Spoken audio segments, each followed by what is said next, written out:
गुजरातचा फेमस पदार्थ, पण सगळ्या भारतातल्या गृहिणीला वाटतं की हा पदार्थ मला परफेक्ट जमला पाहिजे. तुम्हाला कळालंच असेल मी बोलते या ढोकळ्याविषयी.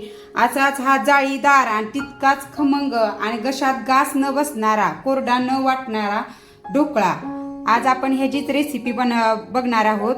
आणि ही बघूनच तुम्हाला कळत असेल हा ढोकळा किती परफेक्ट तयार झाला आहे. नमस्कार, मी रेश्मा लोकरे रेसिपीज मध्ये तुम्हा सगळ्यांचं खूप खूप स्वागत. आज आपण खमंग आणि जाळीदार अशा ढोकळ्याची रेसिपी पाहतोय, ज्या रेसिपीमुळे तुमचा ढोकळा हा परफेक्टच तयार होणार, फेल जाणार नाही याची खात्री. चला तर रेसिपीला सुरुवात करूया. ढोकळा बनवण्यासाठी इथं मी ह्या मध्यम आकाराच्या वाटीने हलका दाब देऊन ही वाटी भरली होती. या वाटीने मी 2 वाटी हे बेसन घेतलेलं आहे. इकडे मी 2 चमचे साखर घेतलेली आहे, 2 चमचे तेल घेतलेलं आहे. आणि ह्या आपला पोहे खायचा चमचा असतो हा बघा, जास्त मोठाही नाही जास्त लहानही नाही. या चमच्याने मी हा खायचा सोडा 1 चमचा घेतलेला आहे. आणि त्याच चमच्याने अर्धा चमचा हे सायट्रिक ऍसिड घेतलेला आहे. ह्याला लिंबू सत्व देखील म्हणतात. आणि चवीनुसार मीठ. आणि इकडे मी 2 वाटी पाणी कोमट करून घेतलेलं आहे, पण आपण एवढं पाणी वापरणार नाही. यासाठी किती पाणी लागतं ते मी पुढे जाऊन तुम्हाला सांगते. आता ढोकळ्याचं मिश्रण तयार करायच्या अगोदर मी अशी गॅसवर पसरट कढई ठेवलेली आहे आणि त्याच्यामध्ये असं 1 ते 1.5 ग्लास पाणी घालून घ्यायचं. हे पाणी गरम करायला ठेवायचं आपण. ढोकळा बनवण्यासाठी हे बघा मी असा या टीन घेतलेला आहे केकचा.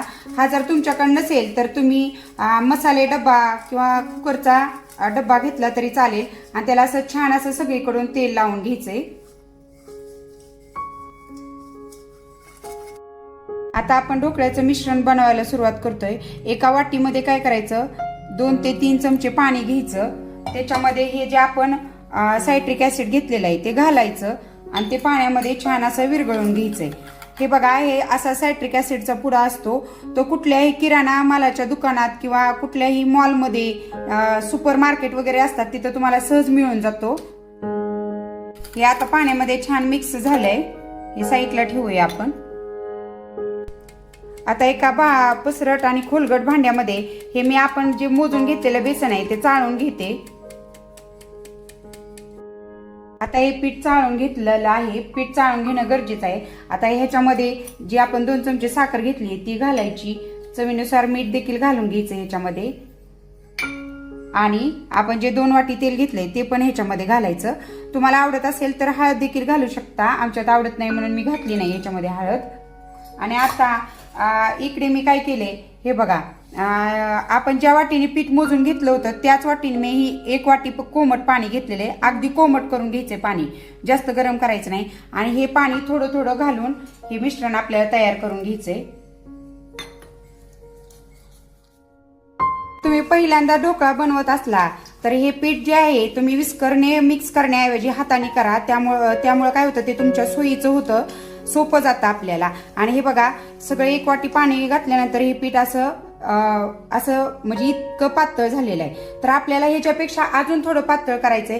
आणि इथं सगळ्या बायका चूक करतात. काय होतं, हे असं जर पीठ आपण घट्ट ठेवलं तर तो ढोकळा एकदम असा कोरडा लागतो. खाताना त्याचे असे तो गास बसतो घशामध्ये. त्यामुळे हे बघा, मी आणखीनही थोडंसं पाणी घेतलंय, म्हणजे 1.25 वाटी पाणी झालं. आता हे देखील आपण ह्याच्यामध्ये घालूया.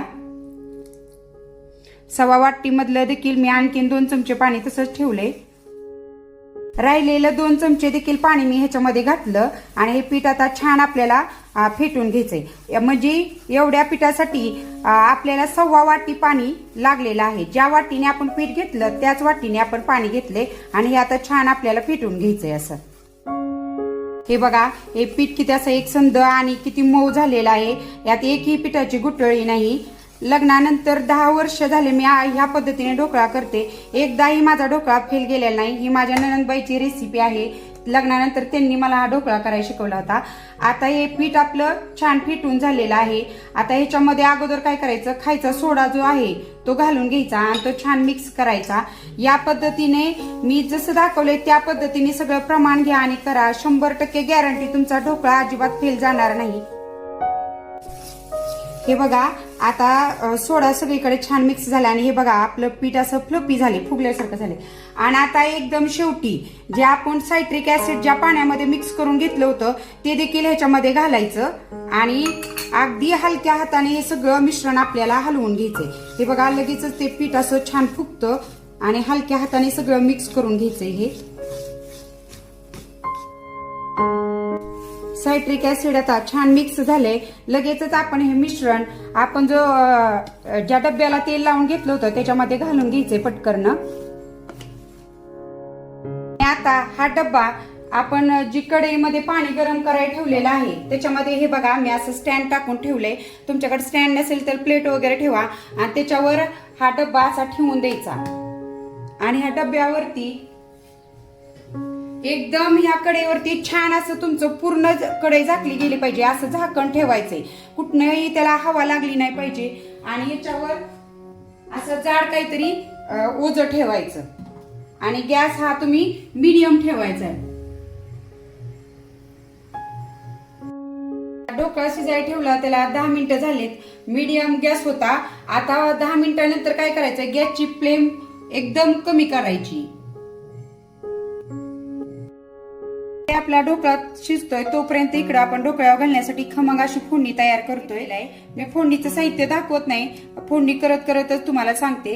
इथं मी 7 ते 8 चमचे तेल घेतलेलं आहे. त्याच्यामध्ये ही मोठा 1 चमचा मोहरी घेतलेली. ही मोहरी छान तडतडून घ्यायची. मोहरी तडतडल्यानंतर त्याच्यामध्ये थोडासा हिंग घालायचा. पांढरे तीळ घालायचे. तीळ देखील मी 1 चमचा घेतलेले आहेत. तीळ छान तडतडल्यानंतर ही मी 7 ते 8 हिरव्या मिरच्यांचे असे तुकडे करून घेतले ते देखील ह्याच्यामध्ये घालायचे आणि थोडीशी कोथिंबीर घालायची आणि छान असं हलवून घ्यायचंय. त्याच्यामध्ये मी ही 2 चमचे साखर घालते आणि त्याच्यामध्येच हे अर्धी ते पाव वाटी पाणी घालायचे. तुम्ही ही फोडणी मी चांगली 2 मिनिटं अशी छान उकळून घेतली आणि ह्यातली मोहरी ही छान खमंग अशी तडतडून द्यायची आणि ती ही छान लालसर होईपर्यंत परतायची म्हणजे फोडणी खमंग तयार होते. आता मी गॅस बंद करते. ही फोडणी आपली तयार झाली आहे.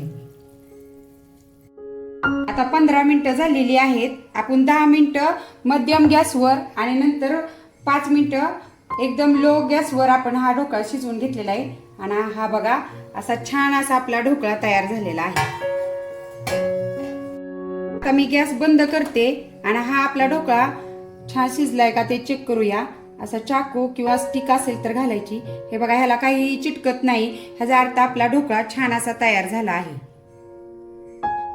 हा ढोकळा आता थंड झाल्यानंतर आपण कट करून त्याच्यावर फोडणी घालणार आहोत. ढोकळा आपला छान थंड झालाय आणि हा बघा आधीच कडेने चांगला सुटलेला आहे. हा एका प्लेट मध्ये आपण काढून घेऊया ढोकळा. हा बघा किती सहज निघला आणि किती छान झालाय हा ढोकळा आपला. आणि आता हे जे पीस कट करून आपण ह्याच्यावर फोडणी घालणार आहोत.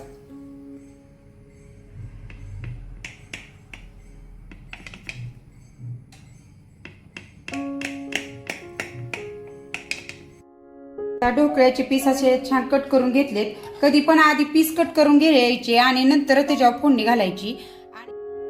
अशी ही मी सगळ्या ढोकळ्यावर छान अशी फोडणी घालून घेतलेली आहे आणि याच्यावरच आता आपण बारीक चिरलेली कोथिंबीर घालायची. असा हा आपला खमंग असा ढोकळा तयार झालाय आणि इथं मी पीस देखील दाखवते तुम्हाला किती त्याला जाळी पडली. हे बघा असं बघा हे किती परफेक्ट अशी जाळी पडली आणि हा जास्त कोरडा पण नाहीये ढोकळा आणि खायला देखील तितकाच खमंग लागतो. या पद्धतीने ढोकळा ट्राय करा. 100% गॅरंटी तुमचा ढोकळा फेल जाणार नाही. असा आपला छान असा ढोकळा तयार झालाय आणि त्याच्याबरोबर मी अशी पातळ चिंचेची चटणी केली. चिंचेच्या चटणीची रेसिपी आपल्या चॅनेलवरती आहे, तुम्ही जाऊन ती बघू शकता. तर आजची रेसिपी तुम्हाला कशी वाटली ती मला कमेंटमध्ये नक्की सांगा आणि आपल्या रेसिपीला लाईक करायला विसरू नका आणि आणखीही तुम्ही आपल्या चॅनेलला सबस्क्राईब केलं नसेल तर प्लीज सबस्क्राईब करा. धन्यवाद.